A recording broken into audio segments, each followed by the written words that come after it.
Thank you very much for the warm welcome. My name is Erik Sü, and I would like to share with you some experiences we made using various cloud providers.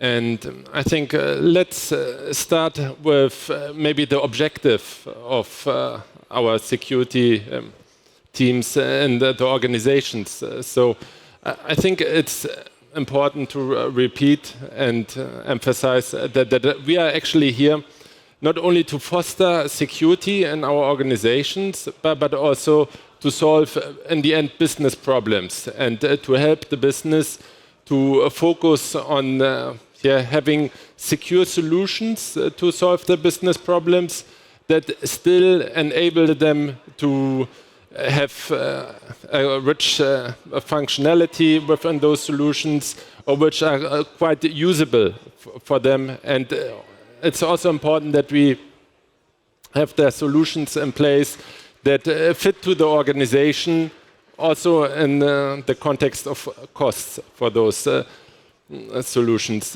So I think sometimes, especially in bigger organizations, we may see that there's a lot of compliance overhead in the organizations, and I think that's also important that we are brave as security leaders in the organizations and also call out when maybe security goes a bit too far and where maybe security controls are not appropriate in terms of the costs of the asset itself, or where we see that maybe the effectiveness of some security controls to really protect our organization is insufficient.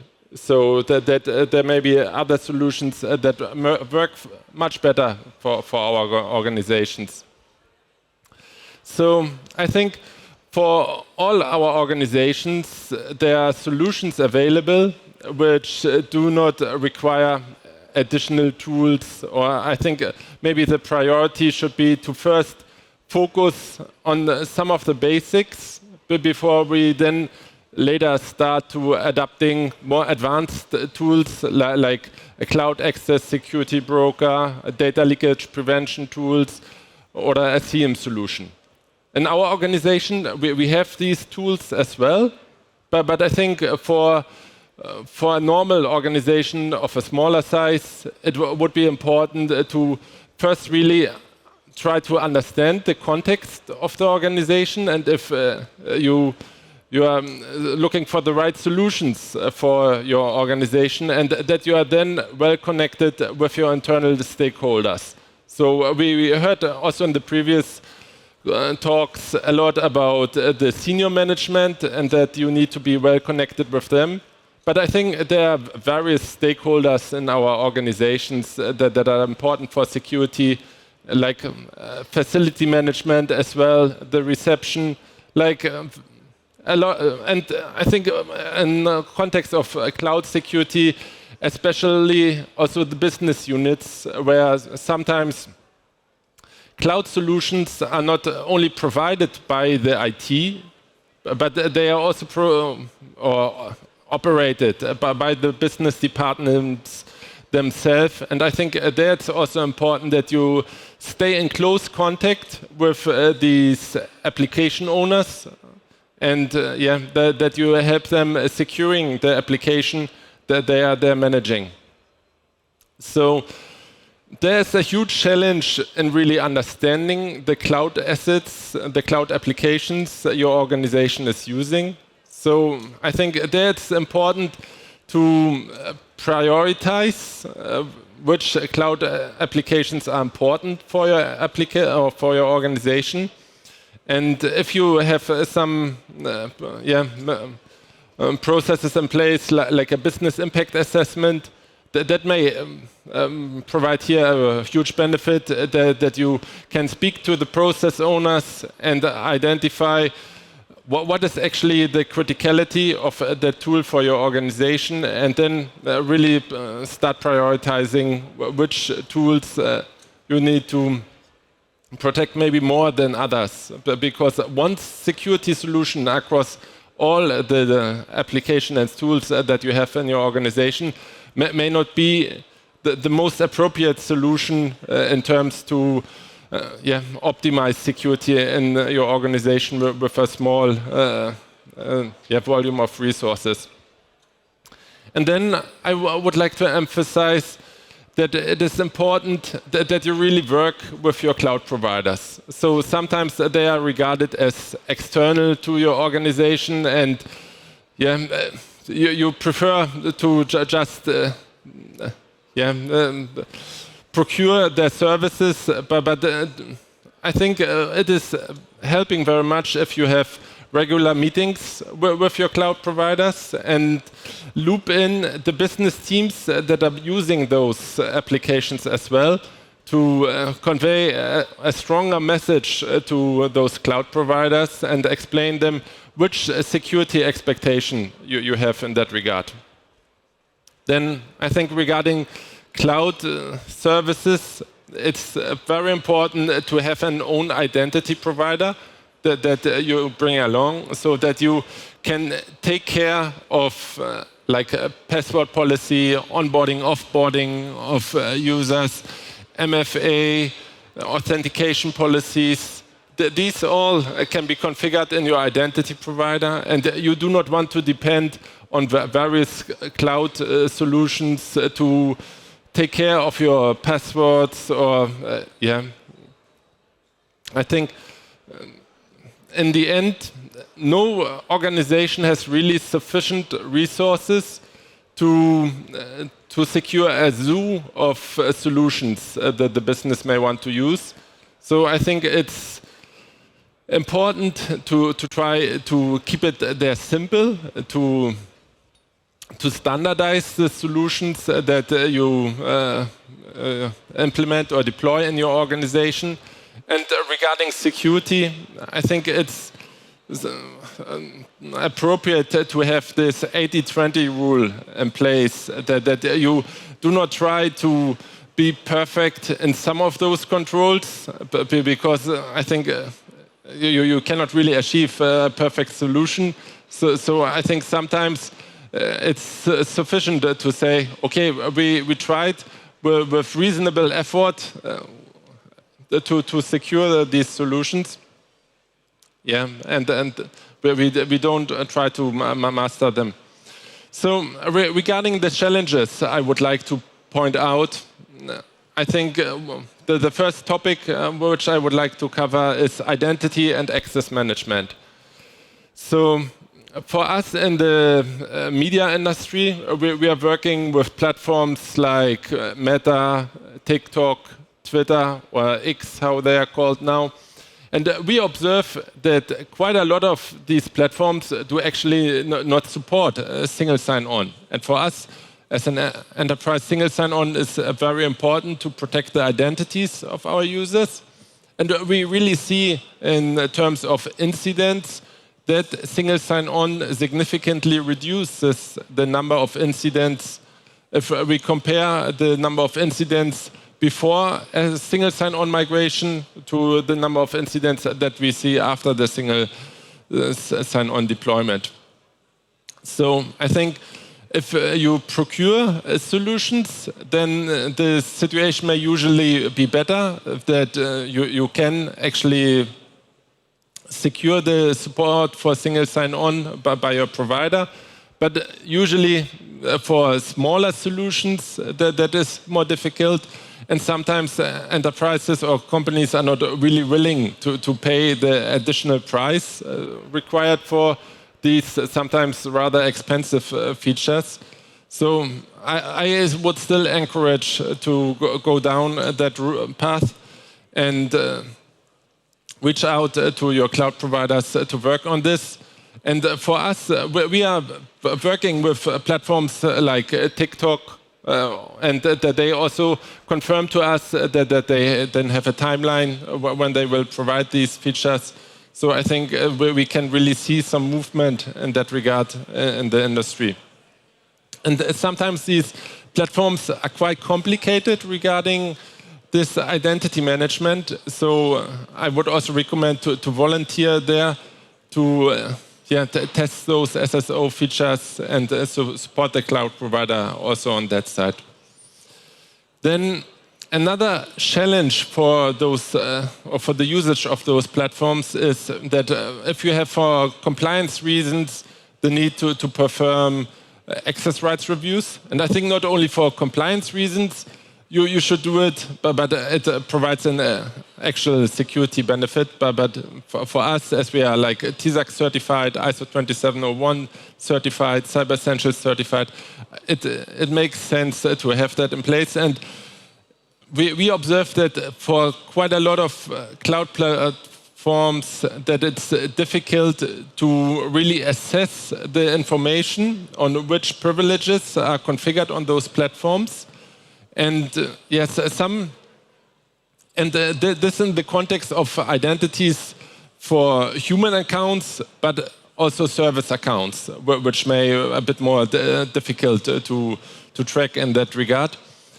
And yeah, we observe that on some platforms you need to, or you are able to actually use an API to pull that information, but sometimes you even need to scrape dashboards or export some flat files on those platforms. So I think that is still a significant challenge on those cloud platforms, and there are not a lot of standards around this.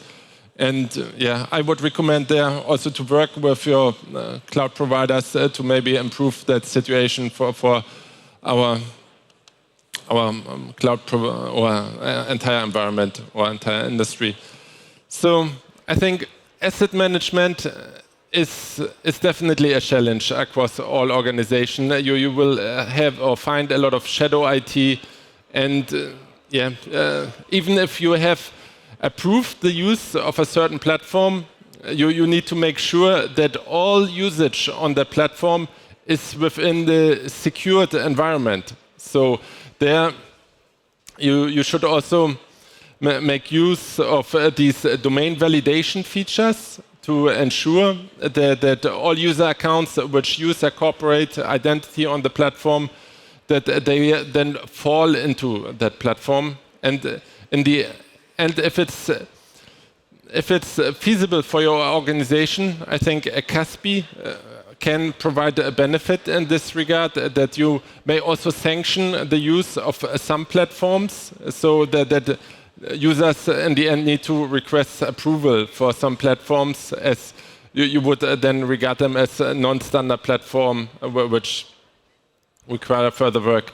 And in the context of identifying cloud platforms, I think a CASB can be a great solution to get an overview on what is used within the organization, but also take into consideration for smaller organizations to do some interviews, like similar as you would do within a business impact analysis, or work together with the procurement processes. Sometimes they would not classify a cloud provider as a cloud provider, so that is there's sometimes a challenge. Yeah. So then I think regarding incident management, we trust our providers to handle our data and our information there. But I observed in the past quite poor practices across the cloud providers. So quite often we see delayed responses. We see that event logs they share about some security incidents, that they are actually not helpful to further investigate that case. Or we even saw that they actually have event logs made available on the platform, but in the case of a security incident, you find out that those event logs are deleted, and it's a bit disappointing there. So, on the other hand, how do you find out about an incident? So, quite often, these cloud providers directly inform the user who got affected in that scenario, but do not really inform the SOC or the application owner or IT representative. So I think it's important to proactively reach out to your cloud providers about this and ask them how you are going to handle these kind of situations. And yeah, we are happy that at least we have one big cloud provider now convinced to provide a SIEM integration for their cloud platform, so that we can directly pull information or obtain event logs about anything suspicious that happened on that platform. So maybe this is also a path forward which other cloud providers can take, as I think there are real security benefits in this. But on the other side, it requires you to have a SIEM platform, which I understand maybe not all organizations are having in place. So then I think a big topic of maybe this year, or maybe looking forward the coming years, is that cloud platforms are hindering the use of alternative cloud providers. So in that regard, I think there's still a lot which needs to improve. And I think there are some initiatives from the European Union, from a legislation perspective, that aim to create a fairer market. So I think there, in terms of European Digital Markets Act or European Data Act, which may eventually help.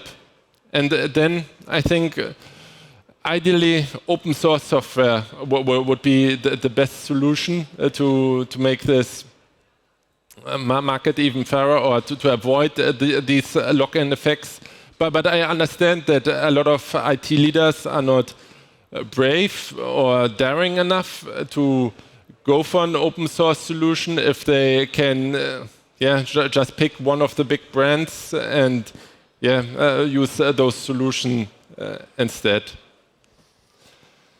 So from the perspective of operations security, I think it is important that we regularly assess the security configuration on those platforms, especially if there are some functionalities that allow data sharing around those platforms. So I think various platforms allow this, sometimes even with anonymous links, so that users do not need to authenticate to the platform before accessing certain information.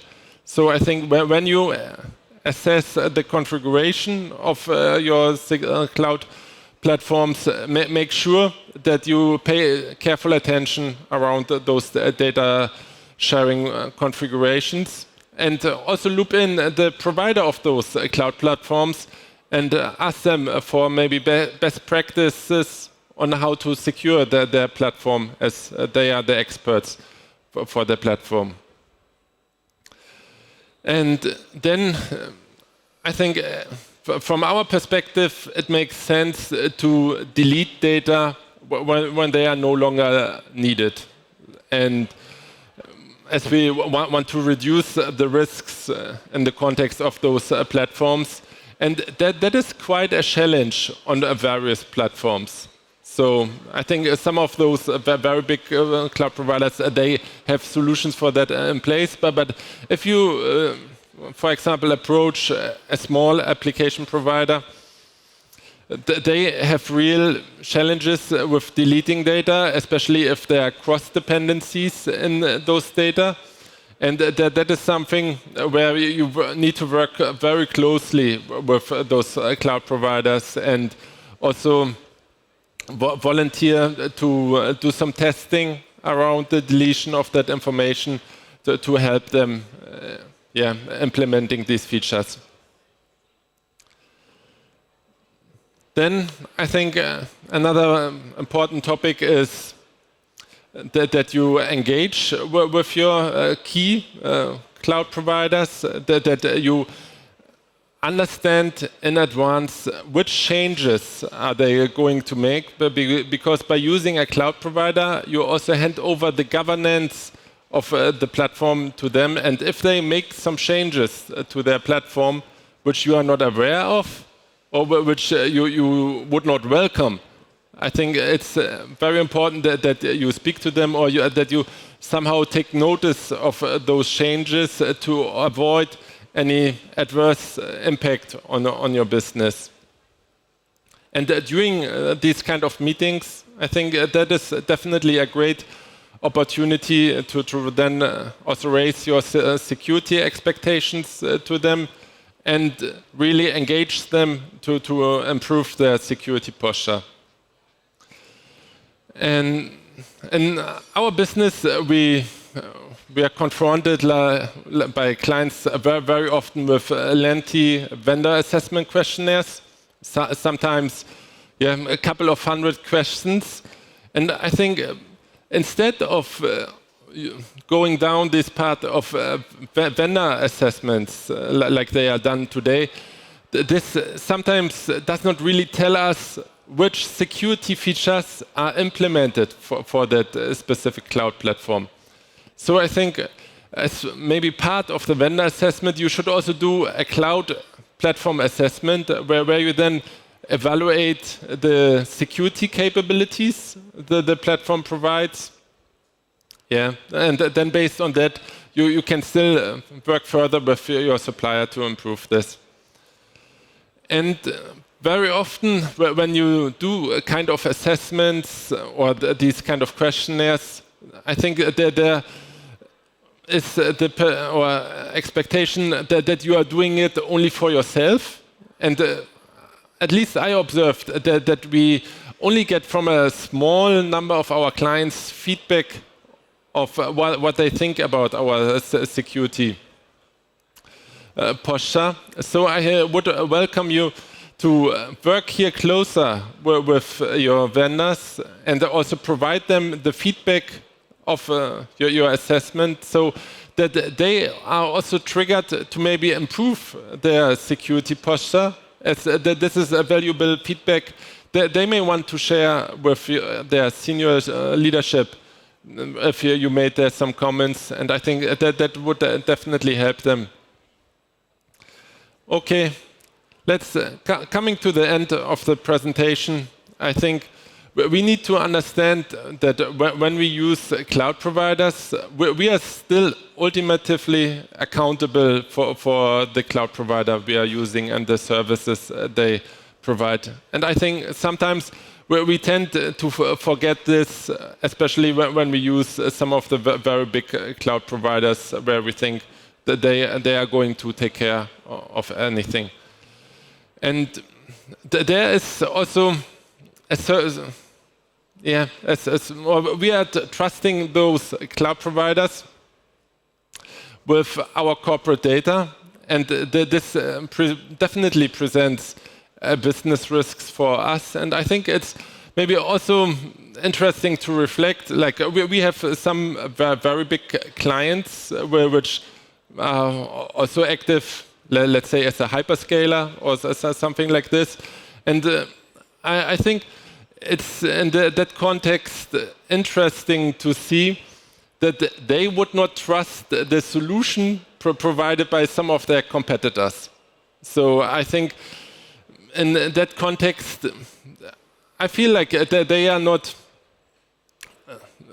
only thinking about, okay, their solution may be insecure, but also in the end you are handing over your data to that organization, and you do not fully know what that other organization is going to do with your data. So at least I think I'm able to observe that there's some suspicion across those big organizations. So I think maybe that is something we could also take into consideration when we use certain services.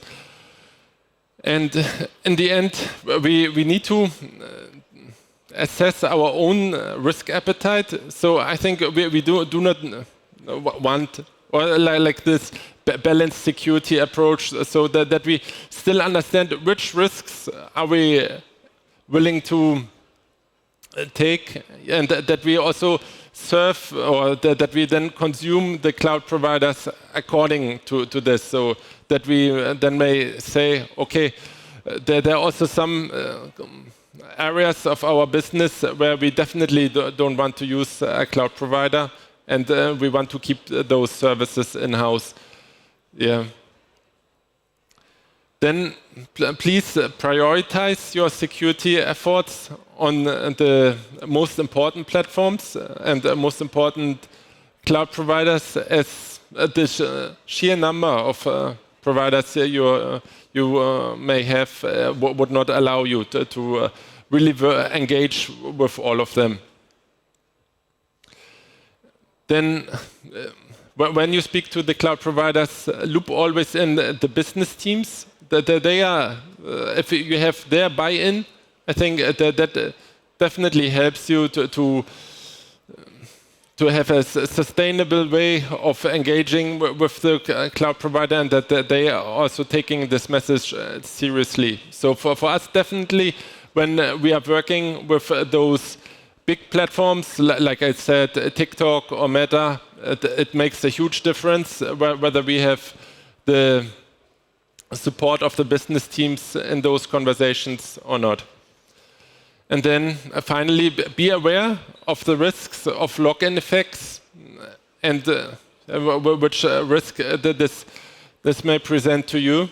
And yeah, I think that's it. Thank you.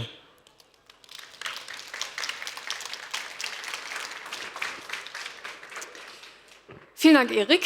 Auf Slido haben mich bislang keine Fragen erreicht, aber falls ihr das gleich noch ein bisschen vertiefen wollt, vielleicht unter 4 Augen oder auch einem Augenpaar mehr, bist du gleich noch da? Auf jeden Fall. Sehr schön. Dann nehmt ihn beim Wort, nehmt ihn zur Seite bei einem Bierchen und dann könnt ihr das noch erörtern, was immer euch auf dem Herzen brennt. Erik, vielen Dank. Das ist dein Applaus.